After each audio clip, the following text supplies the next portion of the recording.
Thank you so much for joining us today for the Pastor's Potluck Podcast. Here on the Pastor's Potluck, it's similar to a normal potluck where you might get something that you want and there may be something that you just want to pass up altogether. And that's okay.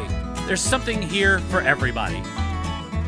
Our goal here is to encourage you and maybe in the process entertain you. If you're ready, let's dig in.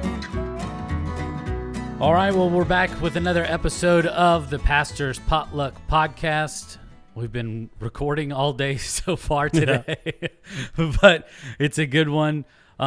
Dude, your son had a pretty crazy, awesome weekend. Yeah, he is part of a Little League All-Star team that just won the district championship, which his coach pitch team last year won the district championship. So for a handful of the kids on this team, they're back-to-back district champions for Little League All-Stars, which is really cool. But this time, which is different than coach pitch, now that they're at the 8, 9, and 10-year-old All-Stars, they get to go on to the state tournament. Yeah. So that's going to be coming up.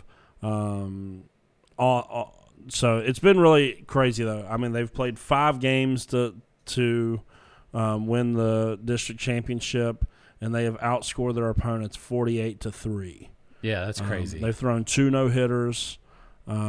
It's just really special, and it's fun for. I'm helping coach, and it's fun. Landon is the only 8-year-old on the team, and so he doesn't. He gets in some, but not very much. But it's really helping him learn to be a good teammate. Yeah, because he just has to understand, like, it's not your time right now, man. Like, there's 10-year-olds. They're the ones out on the pitching mound. They're the ones hitting in the 2, 3, 4 spot that you're used to hitting in. It's just not your time. And I'm seeing it really help teach him some stuff. Yeah, this is why I believe so much in sports.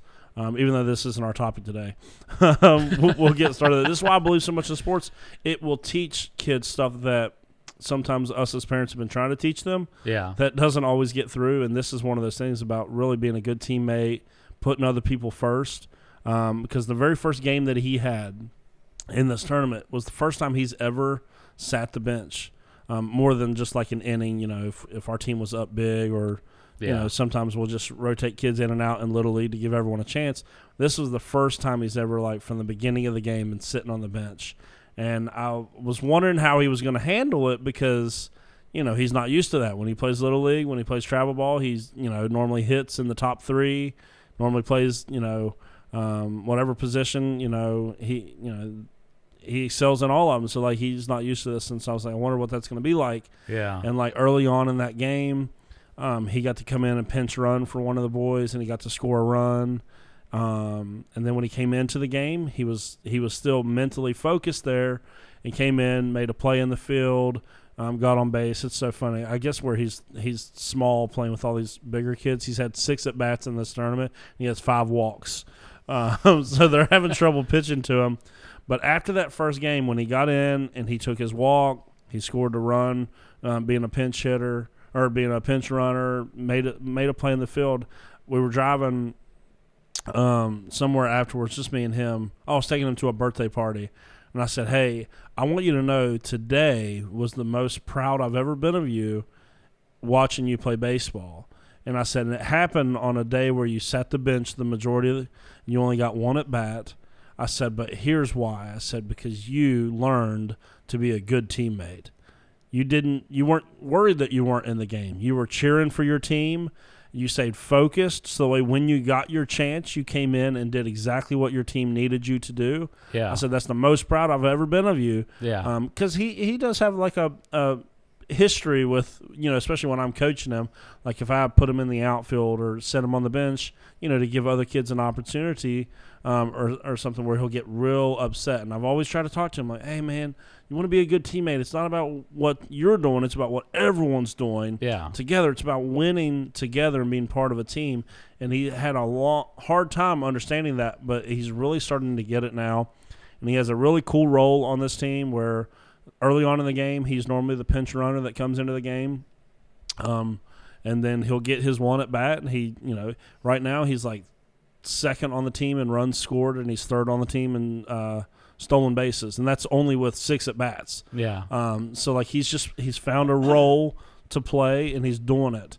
So I'm really, really proud of him in regards to that, because, it's hard to explain to an 8-year-old that's used to being, a starter, like, hey, it's just not your time. But he's part of, like, a really, really special baseball team right now. I wonder if, like, the next time he gives you grief about, like, cleaning his room or helping pick up around the house, if you just say teamwork, his attitude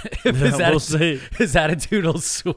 Well, see, I think that he can tell, like, because I've been trying to preach it to him, like, listen, man, you are the only 8-year-old on this team. Yeah. It's just not your year.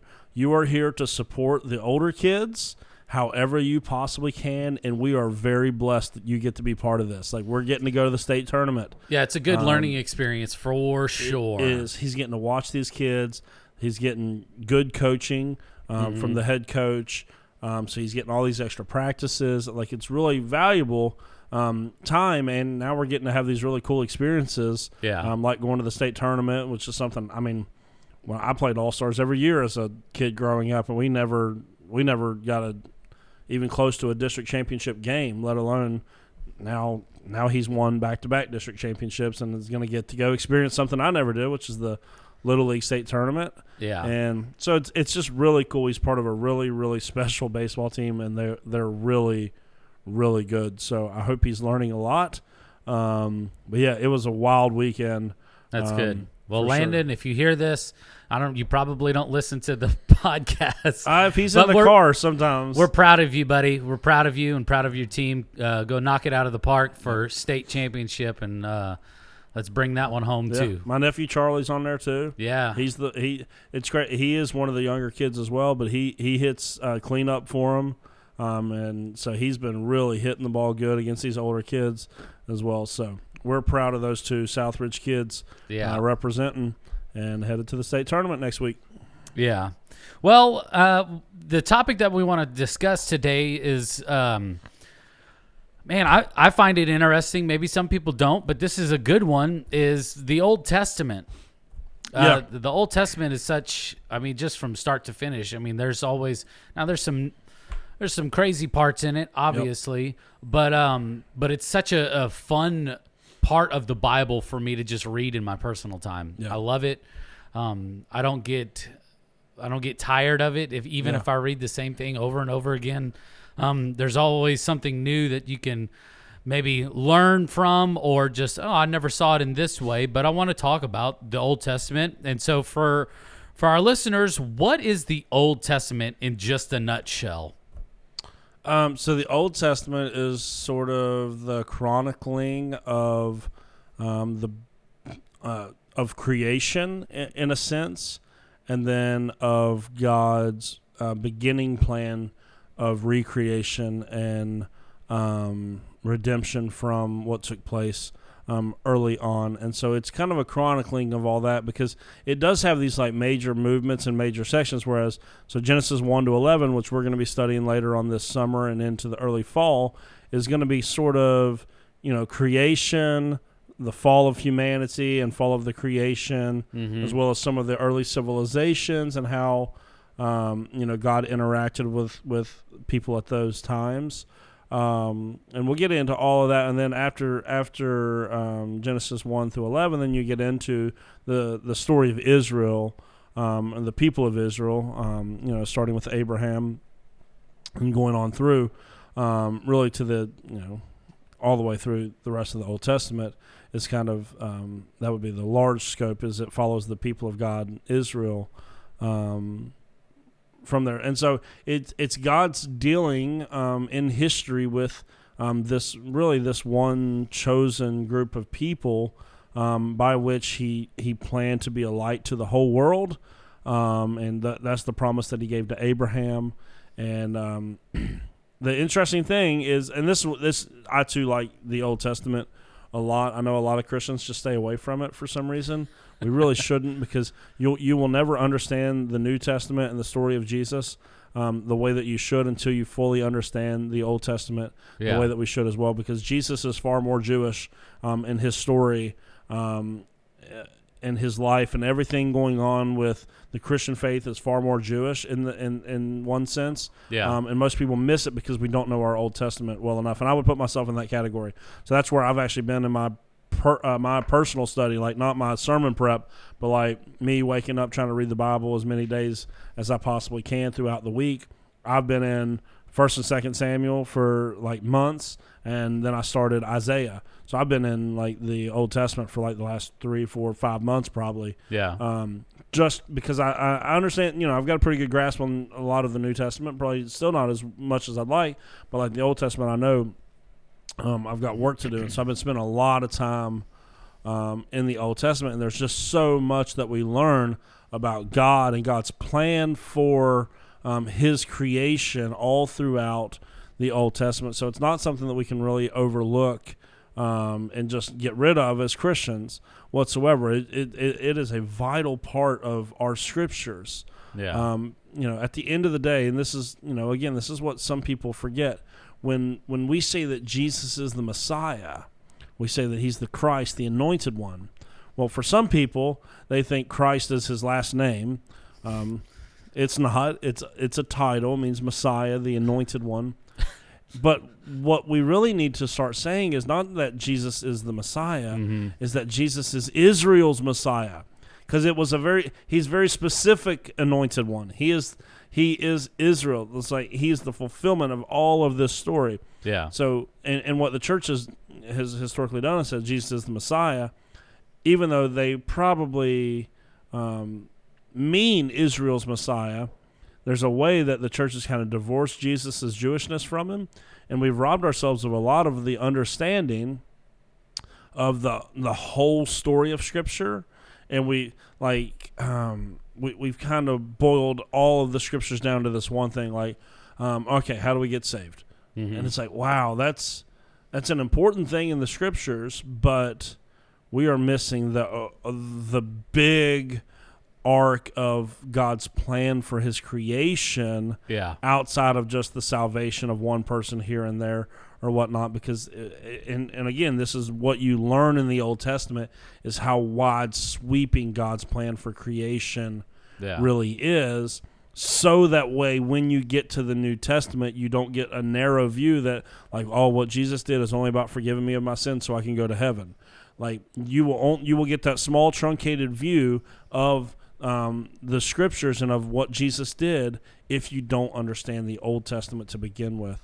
And so, the first 11 chapters are, honestly, theologically, there's a lot going on there, and I'm trying to learn myself what to do with those first 11 chapters and how I should read them and understand them and what role that they play right now. And then, once you get past that, the story takes off with Abraham and then Isaac and then Jacob and then the sons of Jacob, the 12 tribes of Israel, and then we kind of get through that story there. They end up in exile. They end up in exile in Egypt. They end up in slavery for over 400 years.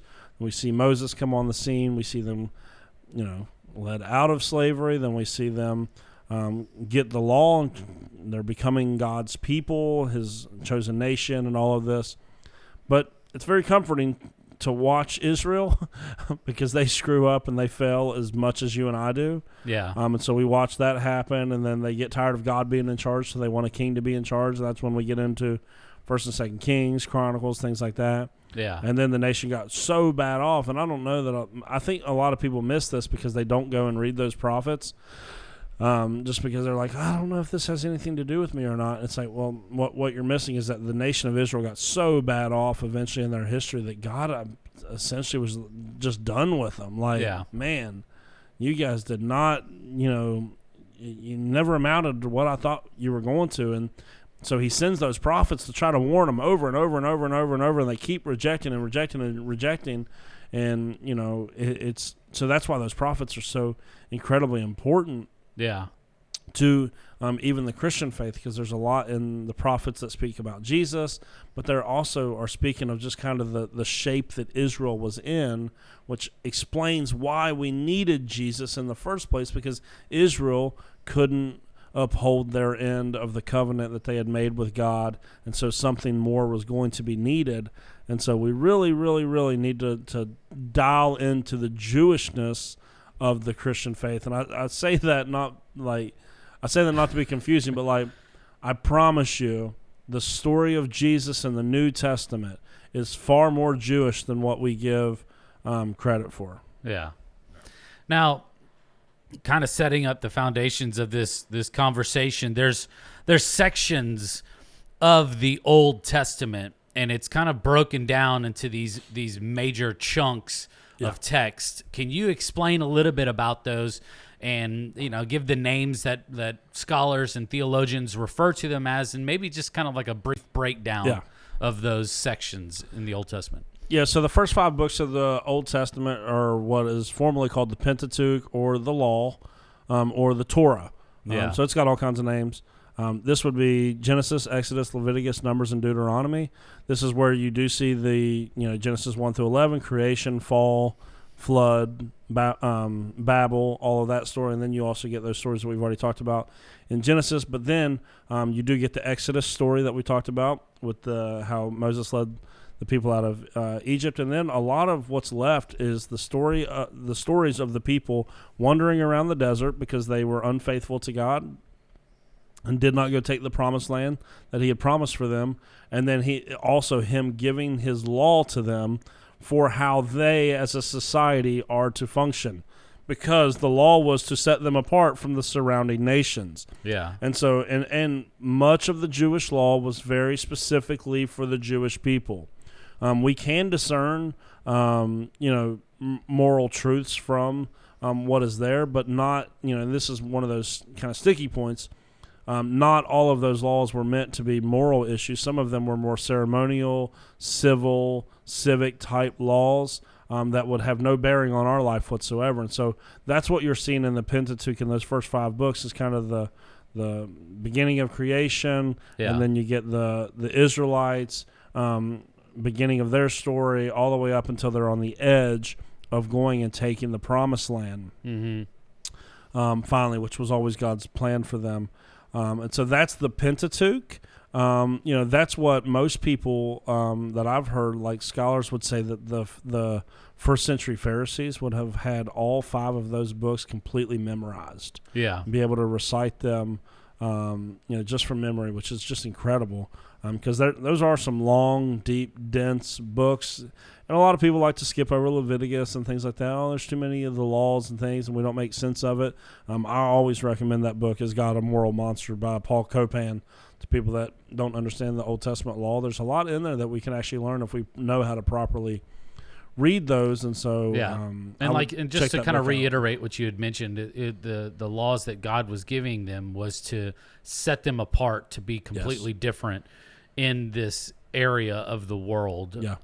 So they were in a lot of ways going to be different, and also morally superior in a lot of ways.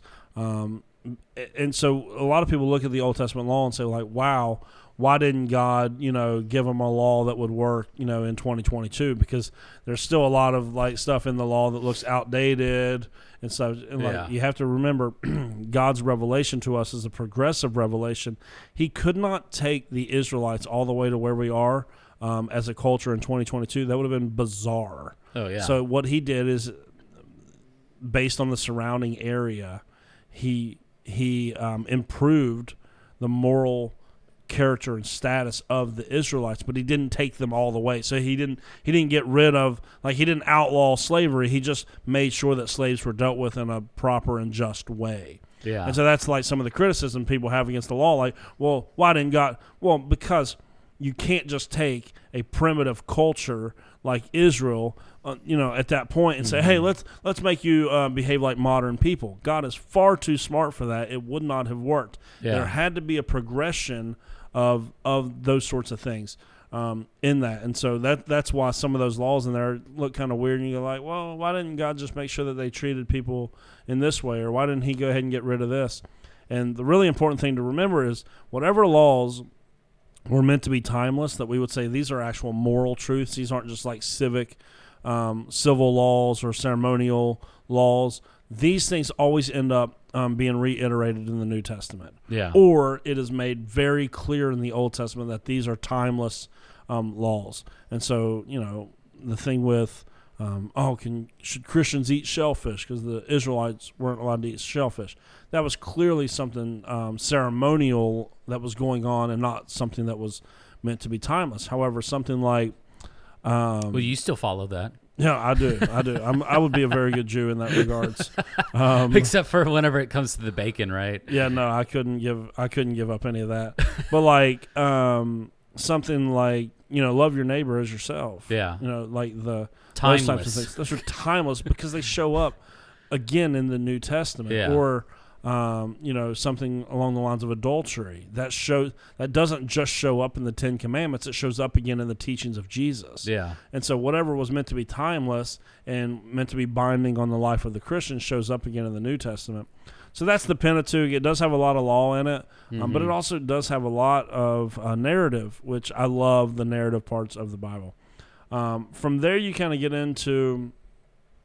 Some people would classify some of the books as historical books. Yeah. So that would be something like Joshua, Judges, Ruth, Esther, things like that. They could also be classified under the wisdom books or even the prophets. Yeah. And things like that. But you do have so after the Pentateuch, you do go into Joshua, where you deal with the conquest of the land that God had given to his people. Yeah. There's tons of questions surrounding that, especially in our current culture, like how could God let the Israelites go in and decimate all these people? Again, I would recommend Paul Copan's book, Is God a Moral Monster? If you have issues with the conquest of Canaan, I would suggest it's probably not what you actually expect if you were to go read that. Following that conquest was then, the people are in the land, but how did they live in the land? And that's what Judges is all about. And Judges is one of the most brutal books in all of the scriptures. Yeah. Because the people were just so sinful. And they were going through the cycle of turning their back on God and then reaping the repercussions of turning their back on God and then asking God to save them. And then he would raise up a judge and save them. And then after they felt comfortable enough, they would turn back around and go right back into their same ways. And so it was just a really dark time for Israel at that point. And then once you get past Judges, you see a story like Ruth, which most people are like, well, what's the point in the book of Ruth? Well, outside of some of the great themes and things that we get from it, right at the end, Ruth gives birth to a baby that eventually ends up in the lineage of Jesus. And so even Jesus' lineage is traced through something like Ruth, you get some of that sort of stuff. The other stuff that might fall into like the wisdom literature, you have the Psalms, which were the hymns of the Jews. Yeah, they were their worship songs. It's the Psalms are essentially the Jewish hymn book. You get Proverbs written mostly by Solomon, who was believed to be the most wise person to ever live. These are just little statements that he had collected in his own wisdom. You get that. Job, I believe, normally falls into the wisdom category because we learn a lot about pain and suffering and how to deal with it, as well as you learn a lot about the nature of God in that as well. You get Song of Solomon or Song of Songs, however you want to talk about it, which is a pretty erotic love poem to be in the Bible. You get some super, what's the right word? Super like conservative Christians that go like, oh no, that whole book is about Jesus and his church, and they try to remove the love side of it. I'm sorry, go read Song of Solomon. That is it is about, it's a love letter. Yeah, it's a love letter. It is about relationships between of that nature. And that would also fall into the wisdom. Ecclesiastes, same thing. Yeah. Written by Solomon.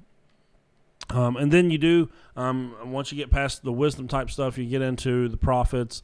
This would be, to my knowledge, where 1st and 2nd Samuel and all the kings type things would fall, would be prophetic if you don't put them under the historical books. But then the major prophets, you have, Isaiah, Jeremiah. these are the ones that are just a little bit longer than the rest of them. Yeah. And they deal a lot with Israel and Judah and the surrounding nations and kind of God's oracles to these different areas. And, most of them just always just shrugged off what the prophets had to say. Then you do get a run of minor prophets. These are very short books in the Old Testament, but and normally these were oracles or prophecies directly to just one specific place. Yeah. A lot of times. And so that's kind of the major components of the Old Testament is you have the Pentateuch, you have wisdom books, you have historical books, you have major prophets, you have minor prophets. They all play a pivotal role in telling God's story. Yeah. Now, there's some questions, obviously, that I've heard come up. You can get a refill for the people that are just listening. But real quick, so there's questions that are commonly brought up when maybe a new Christian or maybe someone new in their faith journey is reading the Old Testament. Now, obviously, we've talked about this in a previous episode, is that if you're new in your faith journey, you need to start off with the life of Christ. Yep. You need to study what Jesus did, begin to understand, begin to emulate how he went through life. But there's also some other questions that maybe somebody's gone through this, they've got a good grasp, and they begin to study the Old Testament that have come up. How did people atone for their sins before Jesus was on the scene? Yeah. So, and that comes down, you find all of that back in the Pentateuch, in the law.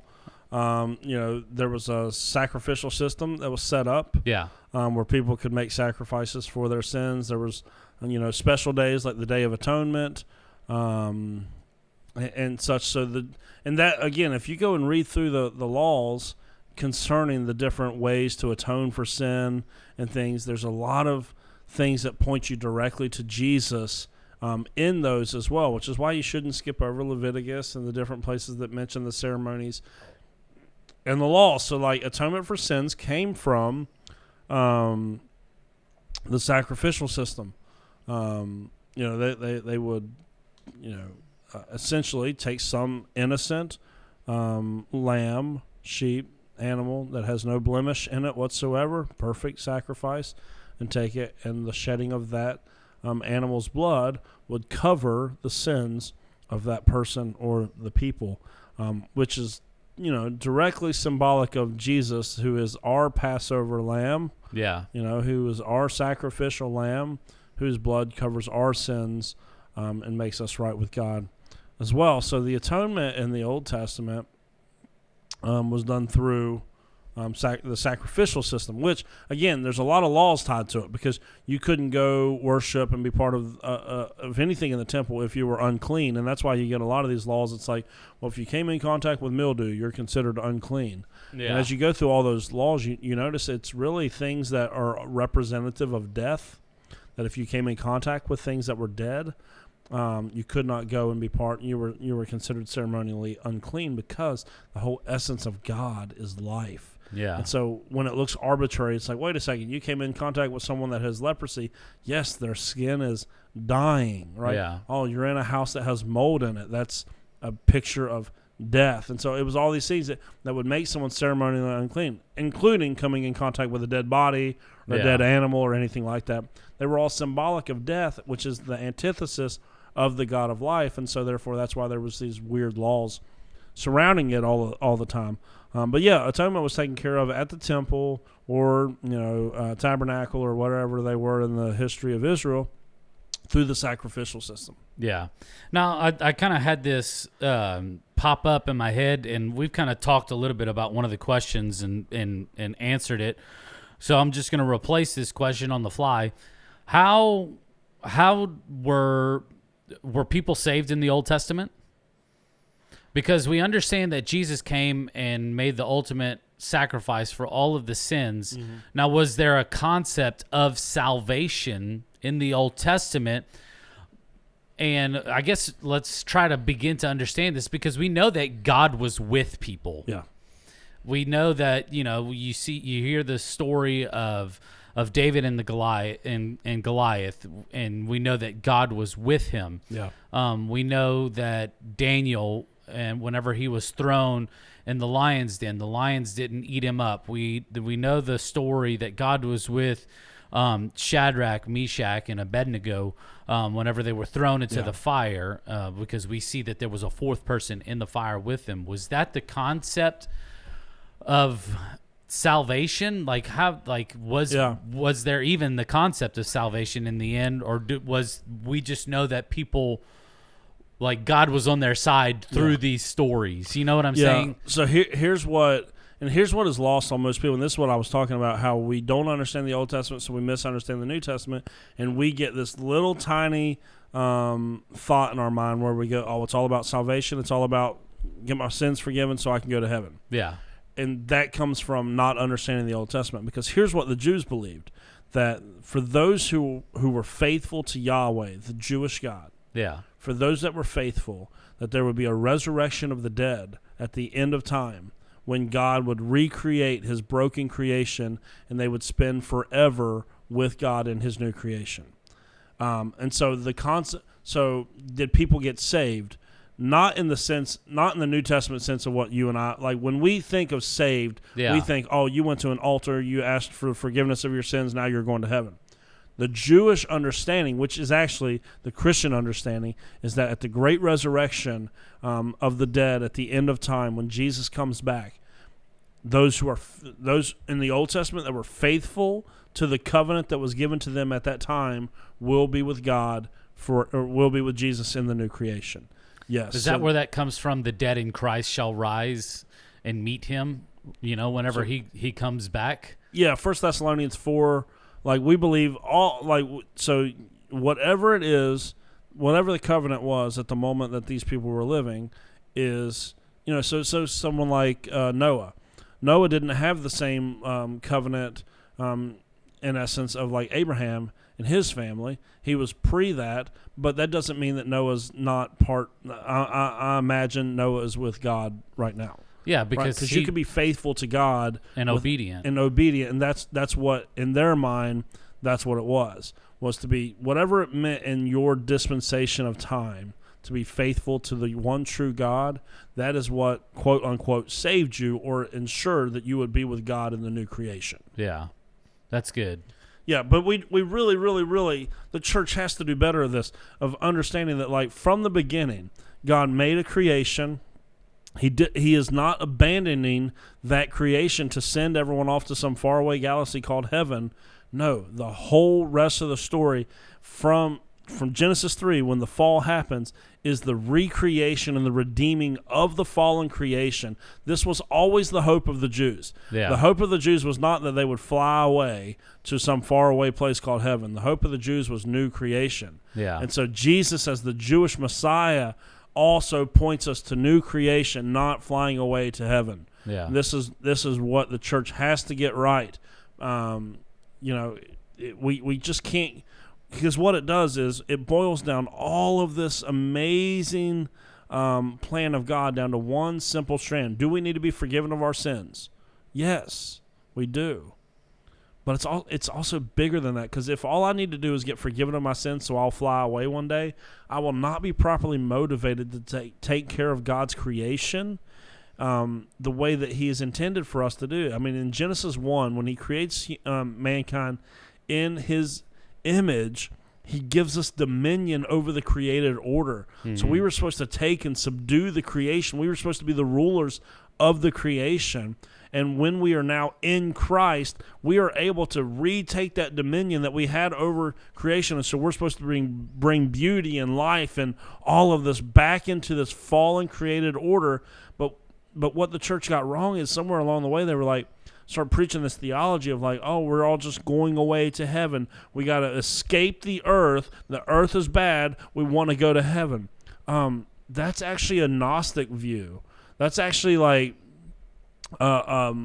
back in the first century, the people that believed that the physical matter was evil and that you had to do whatever you could to escape your body, that was not the Christians. Yeah, that was a heresy. That is a Gnostic viewpoint that somehow got smuggled back into Christianity of, oh, the earth is bad and horrible and awful, so we need to escape it. It's like, no, we need to help recreate it through the power of the Spirit. Yeah. And so the hope of the Jews was always new creation, and that at the great resurrection of the dead, that those who were faithful to God would be with him and help reign and rule in that new creation. You see this actually, to step out of the Old Testament to prove this, in the story of Lazarus being raised from the dead. When he tells Martha, he says, your brother will rise again. She says, oh, I know, Lord, he will rise again in the resurrection of the dead at the end of time. Yeah. Because that was the Jewish conception of what was going to happen at the end of times, was that everyone would be raised, and the faithful would go with God to reign and rule with Jesus over his new creation, and the unfaithful would depart into, I don't know that they necessarily had a concept of hell, because that is a much more New Testament concept, but they did have a sense of the separation of the unfaithful in the new creation for sure. Yeah. And so many times in the New Testament, you see people, you see Paul, and they're mentioning, like, we're looking forward to the second coming of Christ, not to be just taken away. Yeah. And to heaven exists, yes. Heaven. So here's what people have to understand. I wanted to make sure Heaven. that we clarify on this. Well, what we have to understand is the heavens in the Old Testament. Yeah. Heaven is never singular; it's always plural. Yeah. Because it refers mainly to the skies. Yeah. When you see the word heavens in the Old Testament in Hebrew, that predominantly refers to the skies. Yeah. When you see it not meaning that, all it simply means is the abode of God. Yeah. So where God is. Yes. It does not mean some faraway, distant galaxy where everyone's going to spend eternity for all creation floating around like spirits, and that is what most of the church has thought historically, at least for the last maybe 100, 200 plus years, because it got away from the historical view of what it was, because we just started like preaching how bad and awful the world is and we need to escape it. We sing songs like I'll Fly Away, and we sing, oh, this world's not my home. No, it actually is. And so that's where we got it wrong. Yeah. So, yes, when we think of heaven, we have to think that's the abode of God. That's where God is. Yes. But to think of it in some sort of, heaven is up type, giving it a spatial reality, is the wrong way of thinking of this. Yeah. Because heaven is just wherever God is. There is a place called heaven, or the heavens, and it's the abode of God. It's not what we have traditionally thought about in the church. Now, there is a place for the intermediary state, meaning for those who have died, and it's not yet the second coming of Christ. There's an intermediary state that is quite heavenly, but Jesus referred to it as paradise, not as heaven. But we do know that it's with Jesus. Like, to be absent from the body is to be present with Christ. So there's some sort of intermediary state for the faithful until the final resurrection to the new creation. But I think you're going to be hard pressed. Like the creation of new heaven and new earth. You're going to be hard pressed to find that sort of heaven theology anywhere in the scriptures. Like you're just going to be real hard pressed outside of, let's go to Revelation and try to interpret these symbols and things to fit my viewpoint. Because to properly understand Revelation, guess where most of the quotes of Revelation come from? Old Old Testament, yeah. And so the Old Testament, who is filled with all this imagery of new creation, when it harkens back to that in Revelation, and you see things of a glorious nature, you should think new creation, not I'll fly away. Yeah.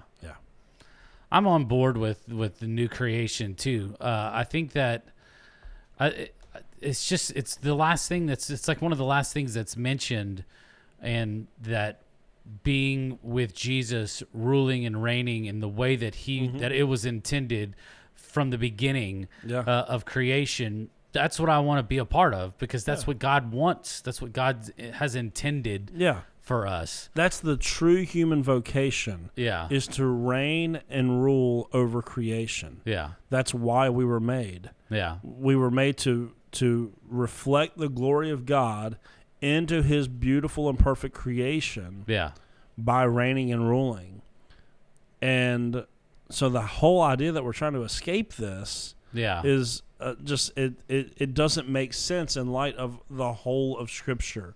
Yeah. Starting with the Old Testament, like go and read Isaiah 45 to 55, and you get this sense of like, oh yeah, okay, I get it now. I see where Jesus fits into this whole new creation type deal. But we have to see it like that. Or else we're just going to sit around and wait for our time to die, and then hopefully we'll fly off to some better place. And it's like, why don't we spend our time as the people of God, empowered by the Spirit of God, to bring new creation to creation wherever we can? Yeah, because that's actually what Jesus did. Yep. It's actually what Jesus did. I was listening to something recently. This is, again, not Old Testament, but we don't have to stay on topic on this podcast. We rabbit trail. We have to. You have to read the Gospels in a way to understand that they're not just telling a story, but there's actually they were written very theologically. As well. And so John's Gospel mimics. It starts off with his own version of Genesis. Mm-hmm. In the beginning was the Word, and the Word was with God, and the Word was God. He's kind of getting you in those Genesis feels a little bit there from the beginning. And then if you understand the arc of John tells 7 miracle stories. So he doesn't do like the rest of the Gospels. He only tells 7 miracle stories, and he actually counts them out. Like this was Jesus' first miracle. That was the wedding at Cana. This was his second sign, and on and on and on. So you get to the 7th miracle that happens, and it's not the resurrection. So the resurrection becomes the 8th miracle to happen in the Gospel of John. What's John trying to do theologically? Here's what he's doing. Remember, he's retelling the story of Genesis in a specific way. Day 1, 2, 3, 4, 5, 6, 7. The 8th day would be the start of the new week of the new creation, and the 8th miracle in John is the resurrection. Yeah. And so all of that points to new creation as the purpose of all of it. So John was written theologically to help us to understand that we're not trying to escape earth, but we've got a purpose to reign and rule as God has intended for us to do since the beginning. And we handed over our dominion to our enemy every time we choose to be unfaithful to God. That's what Adam and Eve did. Sorry, God, we don't want to be truly human. Yeah. We want to do our own thing, and so therefore we were subjected to sin, which causes us to be less human than we really should be. And what God is recreating in us is that we become the type of people that can reign and rule in his new creation. That's this transformation process that we're all going through. We think of it in terms of, well, we're just trying to remove sin from our lives. Yes, but again, that's just a small portion of what the Scriptures are talking about. Yeah, it's trying to cultivate the image of God in us so we can properly reflect God's glory back into his creation the way we were intended to in Genesis chapter 1 and 2.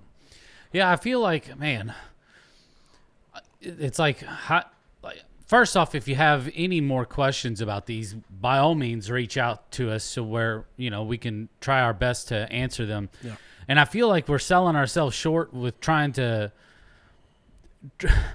get through this type of information in less than an hour. Oh, yeah. An hour format. And maybe this is something that you and I could do maybe after you get back from your state tournament with Landon and Charlie and the rest of the little boys in their baseball tournament and your vacation time, so to speak.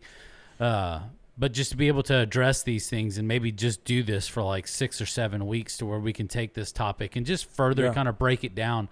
Because I do think it is extremely important, because whenever you begin to see things in this way, then we can have this better understanding of the Old Testament, of the purpose of Jesus, of the purpose of Revelation, and we can start to look at this in the right way that God intended. Because yes, I think it's important to understand the concepts of what happens in life after death, but not look at it in the sense of I'm just punching my ticket to get out of here. Yeah. Because it doesn't benefit anybody here on earth. Mm-mm. It's not the way that God wants it. He wants the kingdom to be expanded, and the way that he does that is through us and through our knowledge of him and pointing people to Jesus. Yeah. Having the wrong sense. view on this is going to do one of two things to any church and any Christian. Either one, it will cause you to not be on mission at all, because what's the point in trying to improve the created order if I'm trying to escape it? Yeah. So it'll make you either lazy, or it'll make your missions and outreach efforts solely focused on helping those people that you think will get saved, rather than actually just focusing on loving other people. So, like, this might be a bad example of it, but, like, we did an egg hunt here one time at Southridge, and we did it down at Laley Field down in Charleston. Yeah. We had over 6,000 people come to it. Yeah. I think it was 6,000 people. It was crazy. Yeah, it was thousands. And then we had done these other big scale events like this, and I was sitting in a meeting one time with the leadership of our church. This was back almost a decade ago, and the comment was made, do we need to keep doing stuff like this because we're not seeing anyone come to our church or get saved because of it? So what happens is, either this theology will cause you to not do anything whatsoever, or it'll cause you to only help those people that you think will ultimately get saved, rather than just saying, you know what, the call was to go and bring life wherever I'm at, to go and spread life and love wherever I am at. Some people get saved in the process.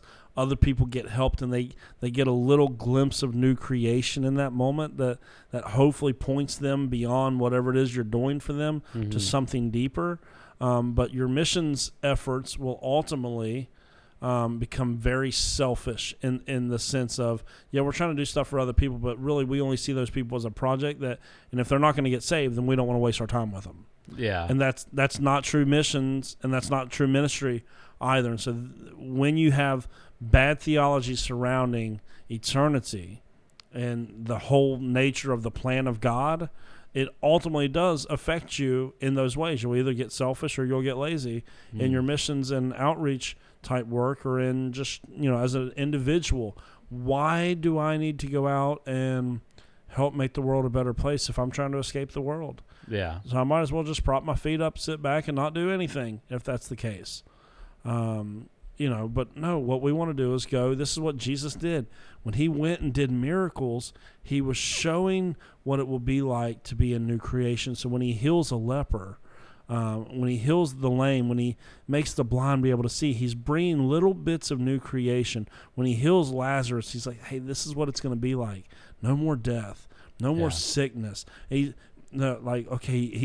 feeds hungry people. Okay, there's not going to be poverty. What he's doing is showing these aspects of new creation through his miracles. The miracles were not solely about proving that he was God. Yeah. They were showing little aspects of the kingdom and of new creation. When Jesus is reigning and ruling, this is what you can expect. Yeah. This is the type of world that we will get to experience. And so even something like the miracle stories get deepened in our understanding when we realize that the whole arc of the scriptures was about creation and then decreation, the fall and the problems of sin, and then recreation. That's the arc of scripture. Yeah. That's the way that we make sure that we don't just take a narrow view of one aspect of it. And don't hear me saying that being forgiven of your sins is not a big thing. No, it is. You need that because you have to be rid of those sins to be the type of person that is able to properly reflect the glory of God back into creation and reign and rule with God. Yeah. So it's an important part of it, but it's such a problem that when we make that the only thing. Yeah. We make that the only thing, then we get so hyper-focused on sin, then we just create more Pharisees rather than people that can go and actually change the world. Yeah. It's so good. So good. I have a couple of questions trying to reel it back in towards the Old Testament. There's some themes and some ideas and some concepts that we read about, and just want to ask your opinion on a couple of them. And I kind of briefly mentioned it to you this morning, and we had a good time laughing about it. But, we see oftentimes that that men in the Bible have multiple wives. Yeah. And so polygamy is one of those things that I just wanted to ask your opinion on. Like, what's the deal with polygamy? Yeah. Well, we joked about it earlier. And why would they want to do this? Yeah, we joked about it earlier as two married men. Why in the world anyone would want to have to deal with more than one wife is beyond me. But no, this would fall under that category, and we talked about this back in week 4 of Not So Blind Faith. Yeah. When we were talking about the Bible, is that contrary to probably some belief, not everything in the Bible is a prescription for how you have to live. Yeah. Some of it is just a description of what was happening, because for the most part they're telling a historical story and not it's not all, hey, this is in the Bible, so it must be okay. Yeah. Like, no, not all of the Bible is prescriptive, meaning not all of the Bible is telling you what you should do or shouldn't do. Some of it is just saying what people did do. Yeah. Like, it's just like, so the areas of polygamy would fall, like, if you remember, sorry, I keep taking everything to the New Testament, but that's because these two things are so closely tied together. Yeah. So here is why I will tell you that, and not polygamy, in the sense in the binding that they're stitched together in the binding. No, this is there's the so polygamy much issue. This is why this is how I believe God would respond to the polygamy issue. Yeah, He would respond a lot like He does when someone asks Jesus, about marriage in the resurrection. Someone asked him, okay, well, if she's married to this guy, but the law says that she's supposed to marry his brother when he dies, and then on down the line, he's like, you guys just don't understand whatsoever. And he gets asked about why did Moses say that it was okay to issue a certificate of divorce? Yeah. Jesus' response was not because God is pro-divorce. Jesus' response was, because of your hard hearts, God allowed it. Yeah. Right? So it clearly, the fact that Moses was allowed to issue divorce certificates does not represent God's perfect will in that situation, simply what God allowed because of the hard hearts of humans. Yeah. I think that we could take that principle that Jesus teaches there and put it to a lot of the stuff in the Old Testament. Why did polygamy happen? Not because God wills it or thinks that it's a good idea. He permitted it in these situations where the hardness of heart was already present, but he never blesses it. He never says, hey, you should go and get multiple wives. Like, no, it's always just written descriptively, like, hey, this brother had a bunch of wives or whatever.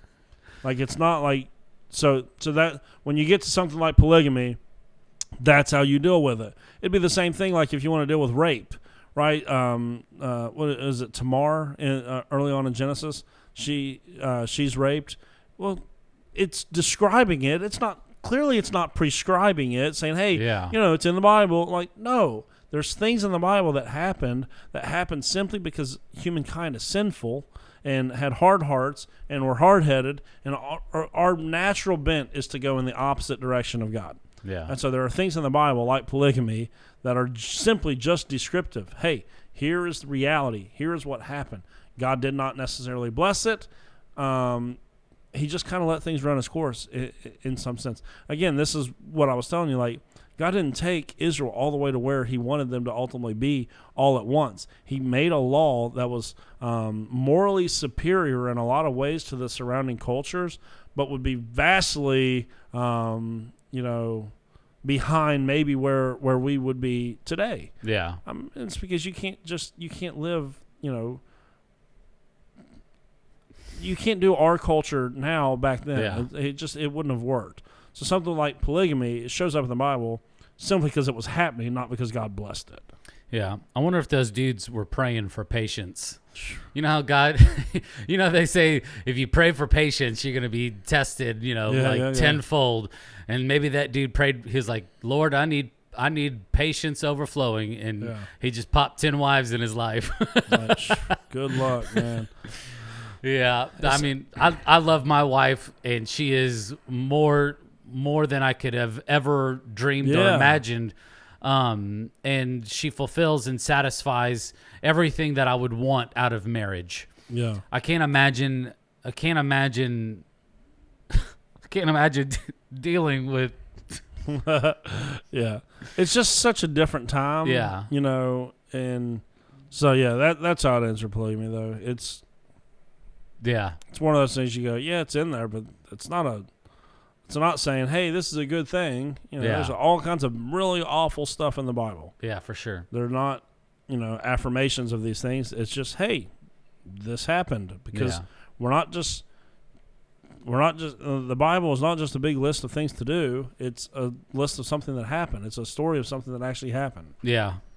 Now, changing topics a little bit, why did people live so long in the Old Testament? All right, two ways you can go with this. I'm not even 100% certain, because this would deal with Genesis 1 to 11, where I'm currently getting ready to start my studies. I think for some folks, they would see a lot of that as maybe more figurative. Mm-hmm. Just possible. Again, I say that with a lot of reservation because I've not started my study on this yet. However, if it was literal, then that's simply because God can do whatever in the world he wants to do. And then he put an end to it after the sinfulness of humanity in Genesis chapter 6. Yeah. I don't know exactly how I feel yet. I'm going to have to do a lot of research before our Genesis series to really figure that out. But I would say it goes one of two ways. Either it was figurative for some purpose, or it's literal, in which case we're dealing with a divine being that can do whatever he wants with his created order, period. And if he says, okay, for the first this many years, you get to live, 600, 900, whatever years, then, you get to do that because God is God and we're not. But then he does put an end to it. So so the question, why don't people live that long now, is easily answered because he said at the flood.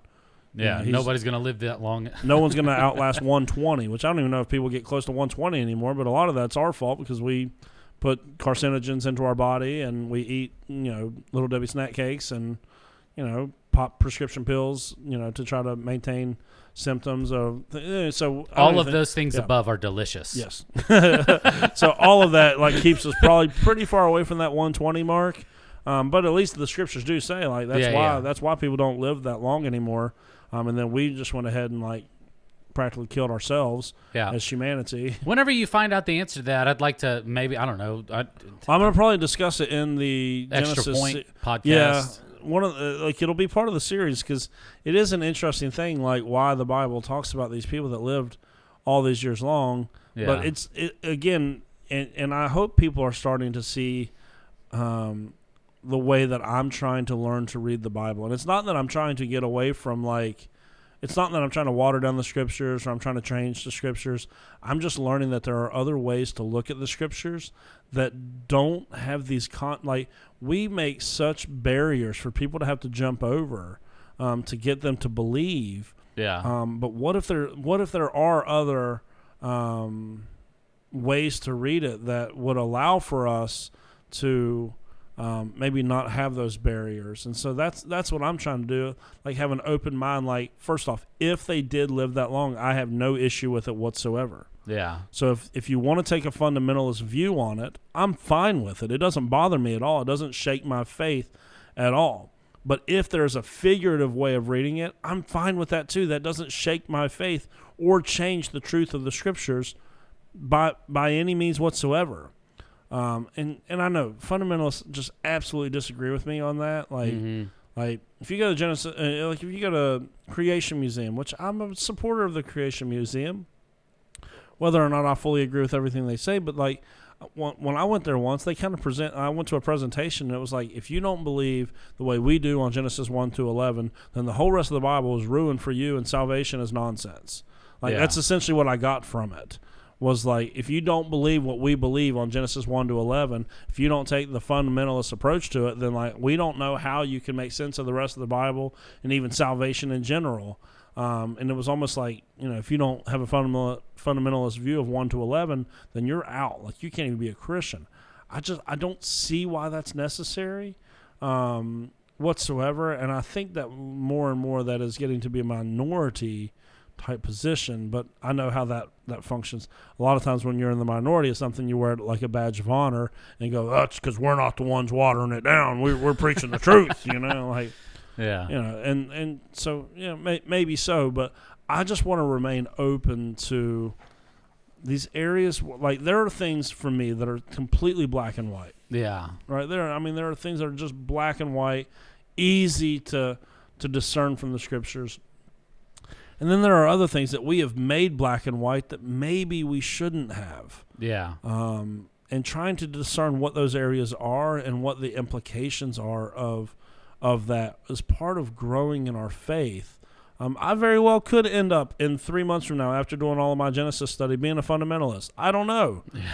I'm not currently, but I also don't have an issue with the fundamentalist view, again, because this is how we argued in this last series. Yeah. If there is a supernatural being behind everything, then this whole idea that, like, well, people can't live 800 years, well, that's no longer a true statement, because if there's a supernatural being behind anything, behind everything, he can do whatever he wants. Yeah. So, like, for me, I could easily be a fundamentalist, right? Because I believe that there's a creator behind all things, and then that creator gets to do whatever he wants. If he wants to create the world in 6 literal days, I think that he's okay doing that. He is a supernatural being behind everything, right? So I could easily be a fundamentalist with that one view.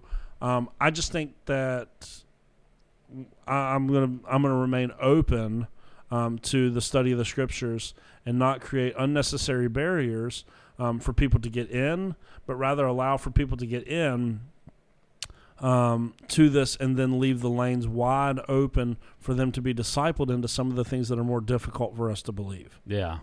So good. Goodness, that's so good. All righty, man. We didn't follow our rule like we said last time, that we were going to do the mystery meat at the start of it. Oh, yeah. Because this was like the frog in the room, remember? Oh, yeah, eat the frog. Eat the frog. So this thing's getting pretty low. So, uh-oh. Okay. I think this is your handwriting. It says, agree or disagree. Time travel will be possible in the future. Disagree. I agree. Yeah. I like the idea of it. Time travel, because I want to go back and just grab myself in the in the neck and just get it together. Yeah. I don't. Yeah, I'm out on time travel. I'm not even sure I would like it to be possible, to be honest. Drop a lottery ticket numbers or something to my old self, but like make sure that I'm like, this is like before like I get into all the drugs and the drinking and stuff. Yeah. Yeah, I'm not even sure I would want it to be true. I mean, I think that you can travel in time based on time zones, right? Yeah, sure. Like you could start out in one place in the world and then go back where they're like 24 hours behind you, and technically you have gone back a day, but that's not really time travel. You're just existing at the same point, but it's just a different time zone. Yeah, I think that's possible. Yeah, but now if you could go back if you could go back and have a conversation with anybody that you've ever met in your entire life. Obviously, if we could time travel, we would go back. We would talk to Jesus. We'd talk to these people.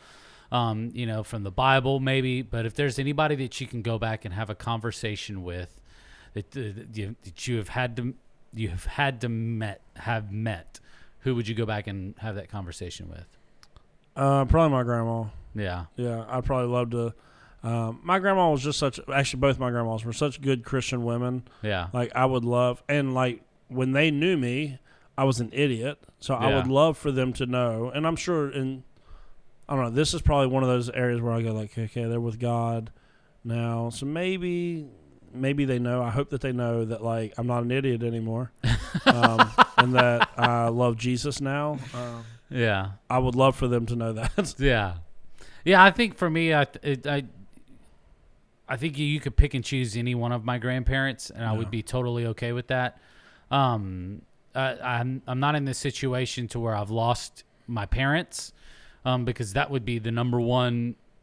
That would be number one on the list. But I think any one of my grandparents, I would just enjoy to be able to go back and just have a conversation with them. I think for my mom's dad, because he didn't know. Oh goodness! I mean, it's been so long since he passed away. But I think it would just be awesome to be able to go back and talk to my grandpa Gates, and just because I felt like I missed out on a lot of time. That my oldest brother was able to get with. I was young whenever he passed away. But yeah, any one of my grandparents, I would love it. Just I don't know that. I don't know that any of my grandparents knew me. Well, you know what? Maybe my dad's dad. He kind of knew like some of the situation that I was in. And he actually passed away. Nolan was born exactly a year after he died. So I think it would be cool. Just like you said, hey, I didn't turn out to be a knucklehead. I'm a pastor now. Yeah. That would be a cool conversation. Yeah, that's what I'd love. Yeah. So I'm sure, whatever. I'm sure Jesus has been like, hey, don't worry about it. Yeah. But, I'm sure he has his way of letting them know. But also, I even wonder at this moment. He don't care. That they don't He's care, in the presence of Jesus. Yeah, they're with Jesus. And here's, this is the thing. Like, when we're there, we're not going to have idols the way that we do now. Yeah. And, like, our families are major idols for us. And so, like, for them to care about us more than the fact that they're with Jesus, I don't know. Maybe they do. I don't know. Yeah. It's hard for me to say. But, like, I would love for my grandmothers to know, like, hey, he got saved. He put Jesus first. He's a pastor. Yeah. That would be awesome if I could have that conversation. But, one day they'll see me. And they'll be like, oh, shoot, he made it. That's awesome. Yeah, I think we get so caught up and hung up on the idea of whenever we pass from this life and we're on to the next, and this is before, obviously, the second coming of Jesus, we get so caught up and hung up on this idea that, I'm going to see my family. That's secondary for me. Yeah. Because, I mean, I've been forgiven and set free and saved from so much because of Jesus. Yeah. Like, I want to hang out with Jesus. Yeah, I think you know what I'm saying? That's why I don't like that whole.